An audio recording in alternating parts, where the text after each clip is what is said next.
ఒకసారి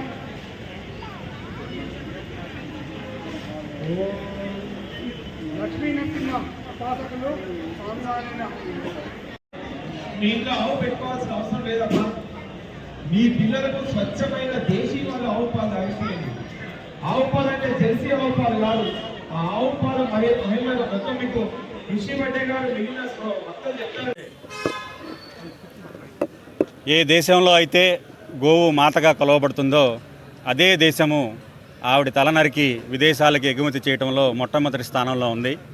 ఇలాంటి దౌర్భాగ్య పరిస్థితిని మనం గోప్రేమికులైన మనందరము ఈ పరిస్థితిని మార్చాలనే సంకల్పంతో అంతరించిపోతున్న గోజాతి మన భారతీయుల సాంస్కృతిక చిహ్నమైన గోవు కేవలం సాంస్కృతిక చిహ్నమే కాదు, మనకి ఆర్థికంగా ఆరోగ్యపరంగా ఉపయోగపడే గోవుని మనము కాపాడుకోవాల్సిన సందర్భం వచ్చింది.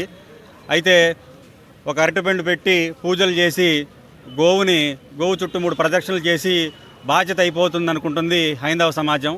అలా కాదు. గోవుని కాపాడాలి అంటే గోవు యొక్క పంచగవ్యాల వినియోగాన్ని మన ఇళ్లల్లోకి తీసుకొస్తే కానీ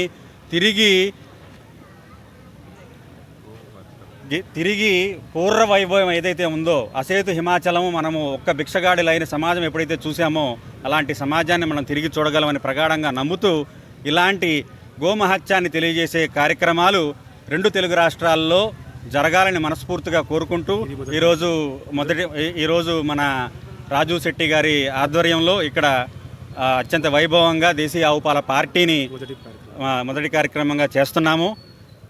ఇది ఆ గోమాత కృపతో ఇది యావత్ తెలుగు రాష్ట్రాల్లో ఉన్న గోభక్తులందరినీ ఒక కథలకు తీసుకువచ్చి వాళ్ళ ఇళ్లలోకి పంచగవ్యాల వినియోగం పెంచి ప్రత్యక్షంగా కాకపోయినా పరోక్షంగా వాళ్ళ భాగస్వామ్యం గోరక్షణలో ఉండాలని మేము ప్రయత్నం చేస్తున్నాం. గోమాతకి జై.